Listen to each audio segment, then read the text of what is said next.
Welcome to ISCS Indian School of Comprehensive Studies. ISCS Online, the YouTube channel of ISCS, presents English with Kedar sir. तो दोस्तों चलिए शुरू करते हैं आज का प्रैक्टिस सेशन। आपका आज CHSL का एग्जामिनेशन है दोस्तों, तो एग्जामिनेशन से पहले चलिए जल्दी जल्दी कुछ क्वेश्चंस कर लेते हैं, न जाने इसमें से भी कुछ क्वेश्चंस आ सकते हैं। तो दोस्तों चलिए शुरू करते हैं आज का प्रैक्टिस सेशन। पहला सवाल है कॉमन एरर से, air pollution caused by industrial effluents has been studied for years but only recently has the harmful effects of noise pollution become known. दोस्तों इसमें हमें एरर फाइंड करने हैं दोस्तों, तो चलिए देखते हैं सेक्शन वाइज कि हम लोग कौन कौन से प्रॉब्लम्स हैं यहां पे। तो दोस्तों air pollution caused by industrial effluence has been, दोस्तों यहां पे हैज है तो यहां पे एयर पोल्यूशन है दोस्तों। एयर पोल्यूशन कॉज सिंगुलर है तो सिंगुलर वर्ब लगा हुआ है।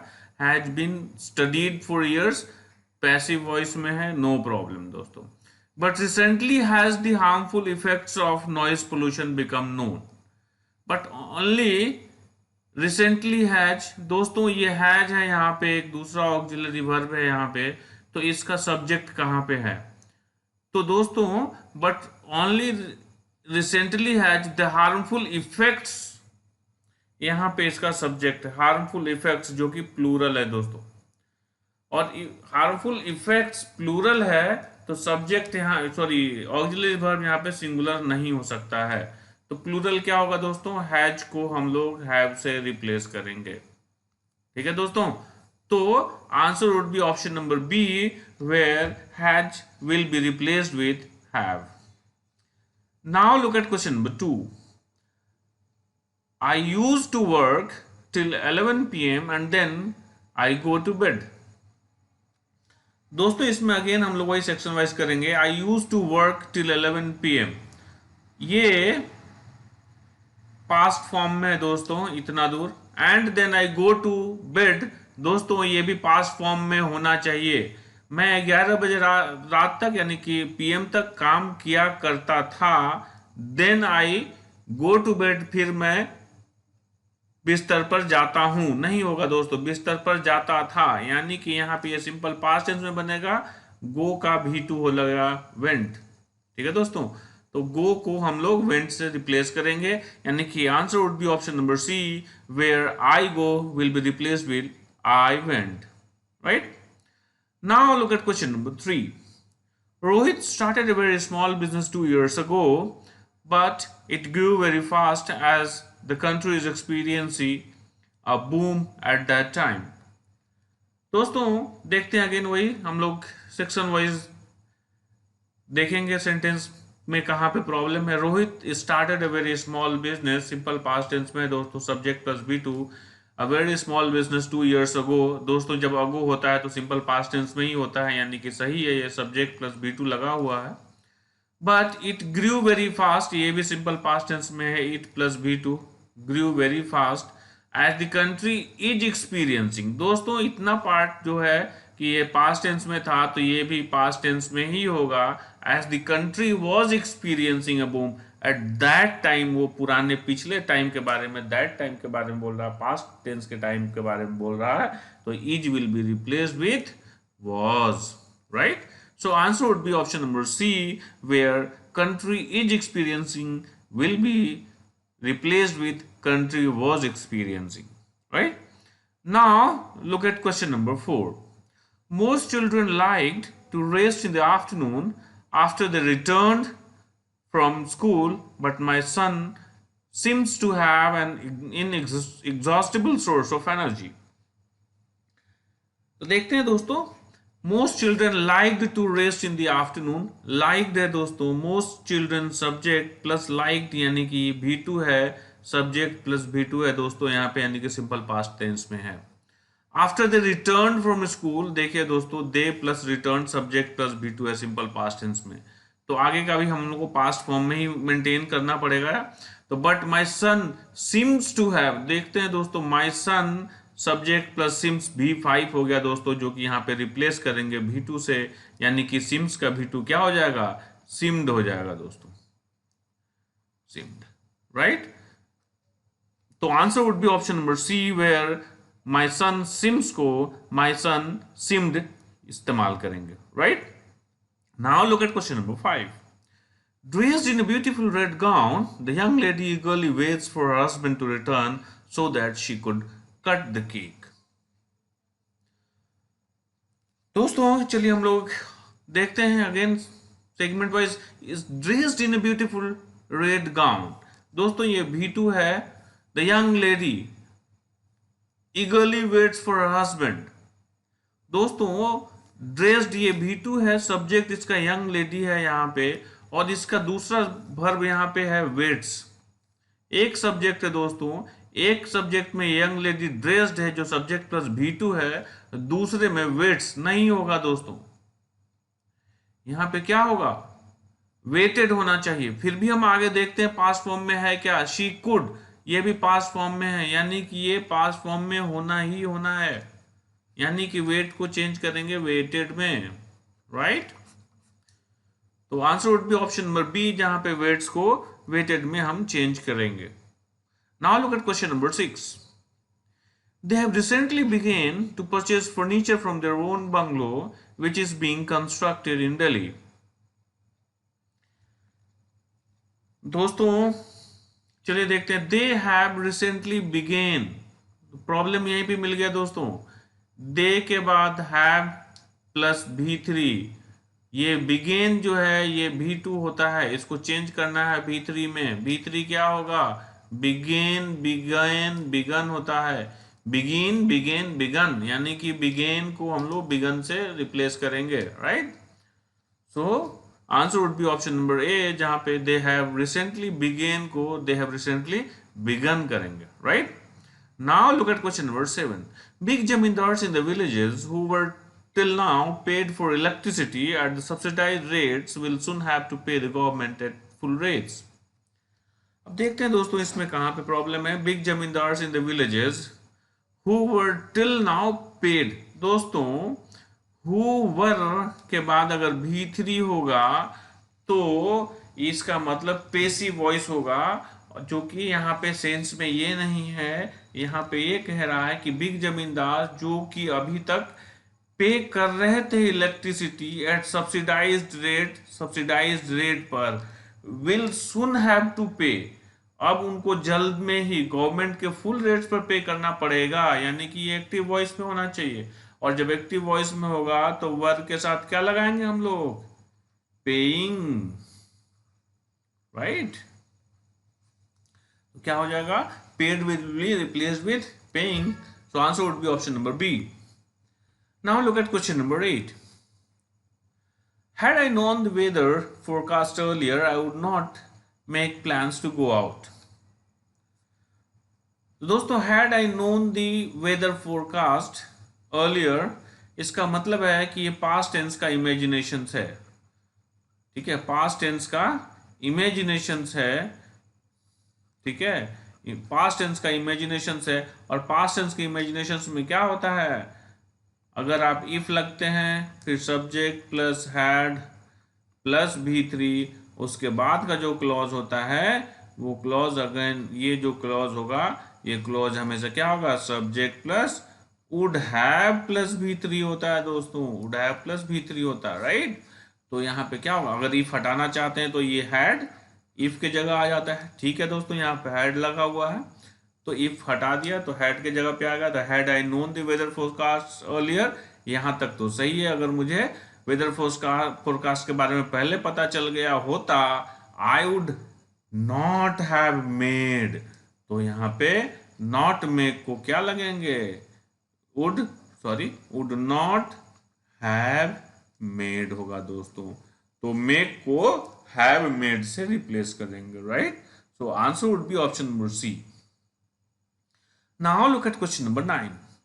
If you to talk to him on this sensitive matter, it is probable that he will not listen to you at all.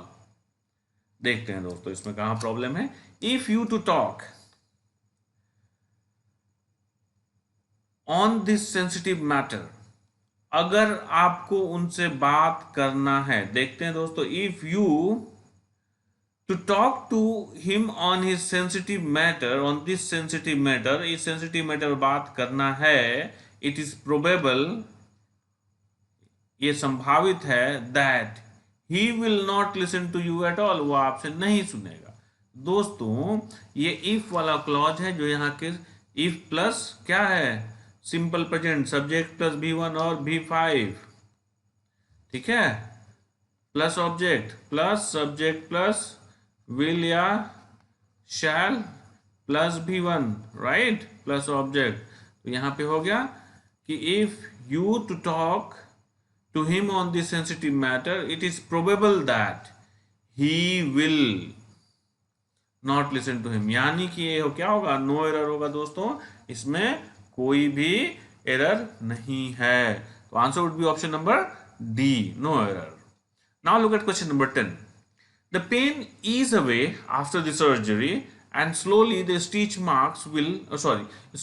mark also vanished। अब देखते हैं दोस्तों कि सर्जरी के बाद पेन कम हो गया और धीरे धीरे स्टिच मार्क्स ऑल्सो वैनिस्ड, और जो स्टिच के निशान थे वो भी धीरे धीरे खत्म हो गए, वैनिस्ड हो गए। दोस्तों यहाँ पे द पेन ईज अवे नहीं होगा, यानी कि सब कुछ पास्ट टेंस में है तो ये पास्ट टेंस में ही होगा, ईज अवे को रिप्लेस कर देंगे ईज्ड अवे से, राइट, ईज्ड अवे, राइट। तो answer would be option number A, जहां पे द पेन ईज अवे को द पेन ईज्ड अवे से रिप्लेस करेंगे, right. Now look at question number 11 from idioms and phrases. The idiom is trade upon others to.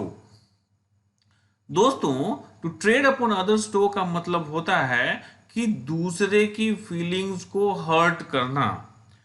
मतलब अगर कोई भी risky काम है तो दूसरे का नाम लेके काम करते हैं, बदनाम वो होगा, काम आपका होता है, ठीक है दोस्तों। यानी कि आप दूसरे को सामने करके उसके फीलिंग्स को हर्ट करके अपना काम निकालते हैं, राइट। तो देखते हैं दोस्तों, तो to trade upon others toe का ऑप्शंस में कहां पे है, टू अनॉय समबडी नहीं होगा दोस्तों, टू किल समबडी ये भी नहीं होगा, हर्ट वंस फीलिंग्स ये होगा दोस्तों, क्या होगा, to hurt one's feelings. To praise somebody नहीं होगा दोस्तों, क्योंकि इसका मतलब प्रेज नहीं करना है, दूसरी की भावनाओं को ठेस पहुंचाना है अपना काम निकालने के लिए, ठीक है दोस्तों। तो अपना काम निकालने के लिए दूसरों की भावनाओं को ठेस पहुंचाना क्या होता है, to trade upon others to, right. तो answer would be option number C. Now look at question number 12 again from idioms and phrases. Ruffle somebody's feather.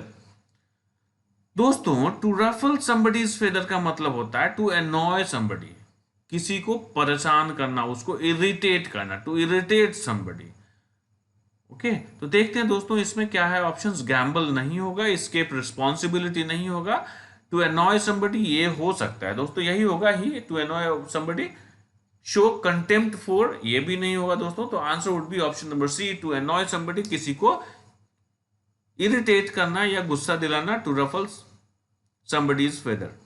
Answer would be option number C. Now look at question number 13. Cock of the walk. दोस्तों cock of the walk का मतलब होता है, if somebody is the cock of the walk, मतलब he always dominates the meeting, he dominates the group, he dominates the situation, he dominates the condition. Okay, तो person would be in a domineering attitude. Means person would have a domineering attitude. Domineering attitude वाले लोगों को क्या कहते हैं, Kock of the walk बोलते हैं, जो डोमिनेट्स करते हैं, राइट। तो देखते हैं दोस्तों इसमें ऑप्शंस क्या है। One who is the most stupid in a group नहीं होगा दोस्तों, one who dominates a group और सिचुएशन ये होगा दोस्तों। फिर भी हम आगे ऑप्शन देख लेते हैं, इससे बेहतर कोई एक्सप्लेन करने वाला ऑप्शन है क्या, one who enjoys the walk नहीं होगा, एन एडिशनल अचीवमेंट ये भी नहीं होगा। So answer would B obviously option number B. Now look at question number 14. To set at naught. दोस्तों to set something at naught मतलब कि to ruin that thing, मतलब to set at naught का मतलब ruin करना, spoil करना, damage करना, ठीक है दोस्तों, तो देखते हैं इसमें कोई ऐसा ऑप्शन है जो कि रुइन या स्पॉइल करता है। टू लाइक नहीं होगा दोस्तों, टू रुइन एकदम होगा दोस्तों, यानी कि ruin will be the answer. लेकिन आगे भी देख लेते हैं कोई नेगेटिव वर्ड है क्या। टू एडमायर ये भी पॉजिटिव है, नहीं होगा दोस्तों। टू बी अग्री ये भी नहीं होगा दोस्तों, तो answer would be option number B. एक ही नेगेटिव वर्ड है, यानी कि answer would be option number B. Now look at question number 15, feather brain. दोस्तों if somebody is of feather brain का मतलब होता है कि उसे कोई भी चीज याद नहीं रहता है, बहुत भुलक्कड़ होता है दोस्तों। वो मतलब तुरंत कोई भी चीज भूल जाता है। तो फेदर ब्रेन वाले लोगों को फेदर ब्रेन उन लोगों को कहते हैं जिनको बातें याद नहीं होती हैं, या कोई भी चीज तुरंत पढ़ते हैं तुरंत भूल जाते हैं। मतलब किसी व्यक्ति को भी मतलब ओब्लिवियस होते हैं वो, ठीक है दोस्तों, भुलक्कड़ होते हैं। तो देखते हैं ऑप्शंस क्या है। To show that you do not support something नहीं होगा। सिली और ऑफन फॉरगेटिंग थिंग्स एकदम होना चाहिए दोस्तों। लेकिन आगे और भी दो ऑप्शन है, इसको पूरा देखें, हम लोग अभी डिसीजन नहीं ले सकते हैं। टू बी ओवर एक्साइटेड नहीं होगा, यहाँ देख दो डबल बार डी हो गया, नहीं होगा। To take a balance diet ये भी नहीं होगा। तो फेदर ब्रेन का मतलब हो गया सिली और ऑफन फॉरगेटिंग थिंग्स, भुलक्कड़ लोग होते हैं जो फेदर ब्रेन होते हैं, right. Now look at question number 16, gall and wormwood. Gall and wormwood का मतलब होता है दोस्तों सोर्स ऑफ इरिटेशन। जहां से मतलब जो उसको देखते हैं तो आपको इरिटेट हो जाता है, ठीक है दोस्तों, किसी के व्यवहार से, किसी की बात से, किसी की आवाज से, किसी जगह के चीज मतलब जगह को, किसी सीन को देखते हैं, ठीक है दोस्तों। तो अगर उसको देख के अगर आपको इरिटेशन होता है तो that becomes gall and wormwood. मतलब कि उसको देखने से आपको इरिटेशन होता है, that becomes the source of irritation. So देखते हैं दोस्तों ऑप्शंस क्या है। सोर्स ऑफ इरिटेशन है ये, एकदम आंसर होगा source of irritation. To be ready नहीं होगा। To gamble everything you have नहीं होगा दोस्तों। वेरी इंटीमेट फ्रेंड्स ये भी नहीं होगा। तो गॉल एंड वॉर्मवुड का मतलब हो गया source of irritation, answer option number A. Now look at question number 17, get your walking papers. दोस्तों गेट योर वॉकिंग पेपर्स का मतलब होता है कि if somebody is getting his walking papers मतलब he is sacked from the job, नौकरी से निकाल दिया जाना, ठीक है दोस्तों। he is fired from the job मतलब getting sacked या getting fired from the job is called walking papers। तो देखते हैं दोस्तों इसमें क्या है। कॉम्प्रोमाइज नहीं होगा दोस्तों। To get fired from the job एकदम होगा दोस्तों। टू बी रिसीव्ड ग्रेसफुली नहीं होगा। टू साइन ऑन पेपर्स नहीं होगा। तो answer would be option number B, to get fired from the job. Now look at question number 18, know the ropes. दोस्तों know the ropes का मतलब होता है कि यू अंडरस्टैंड और you know the things in details. आप चीजों को बारीकी से जानते हैं। You know the every nook and corner of the thing, you know all the nuances of the things if you know the ropes. तो अगर आप रोप्स को जानते हैं, यू नो द रोप्स का मतलब you know the things in details, ठीक है दोस्तों। तो देखते हैं इसमें कौन सा ऑप्शन है टू नो द रोप्स को एक्सप्लेन करता है। अनेबल टू अंडरस्टैंड नहीं होगा दोस्तों। मेन सपोर्ट नहीं होगा। टू अंडरस्टैंड द डिटेल्स एकदम होगा दोस्तों। To climb on the rope एकदम नहीं होगा दोस्तों। तो answer would be option number C. Now look at question number 19, level playing field. दोस्तों लेवल प्लेइंग फील्ड का मतलब होता है फेयर कंपटीशन। क्या होता है दोस्तों, इसका मतलब होता है फेयर कंपटीशन। मतलब कि ऐसा कंपटीशन जहां पे किसी भी तरह का क्या हो, किसी को प्रिविलेज नहीं मिलता हो, किसी को किसी तरह का स्पेशल बेनिफिट नहीं मिलता हो, उसको कहते हैं लेवल प्लेइंग फील्ड। मतलब everybody has got a similar or the same opportunity, same advantage, no special opportunity, no special advantage available to any side। Okay, तो इसको कहते हैं लेवल प्लेइंग फील्ड। देखते हैं दोस्तों इसमें कौन सा ऑप्शन है जो इसको एक्सप्लेन करता है। To play in the field नहीं होगा। A fair competition where no side has an advantage, यही होना चाहिए दोस्तों। फिर भी देखते हैं आगे ऑप्शंस क्या है। एनर्जेटिक नहीं होगा दोस्तों। To promote at a higher position नहीं होगा। So answer would be option number B, a fair competition where no side has an advantage. Now look at question number 20, last question of today's practice session, from stem to stern. दोस्तों from stem to stern का मतलब होता है in total, मतलब एकदम आगे से लेके पीछे तक का अगर समूचा चीज अगर कह दिया जाए कि if you have check the stem and stem to stern, from stem to stern of a particular thing, मतलब उसके एकदम एक एक चीज को शुरू से लेके अंत तक आपने उसे देख लिया है, ठीक है, उसको चेक कर लिया है आपने, ठीक है। तो देखते हैं दोस्तों इसमें कौन सा ऑप्शन ज्यादा सही है। All the way from the front of a ship to the back, मतलब कि शिप जहाज के आगे से लेके पीछे तक, ठीक है दोस्तों, from beginning to the end. अब देखते हैं दोस्तों ये भी तो वही है, शुरू से लेके अंत तक। Top of a plant to its root नहीं होगा दोस्तों। Loose pleasantness to become strict ये भी नहीं है दोस्तों।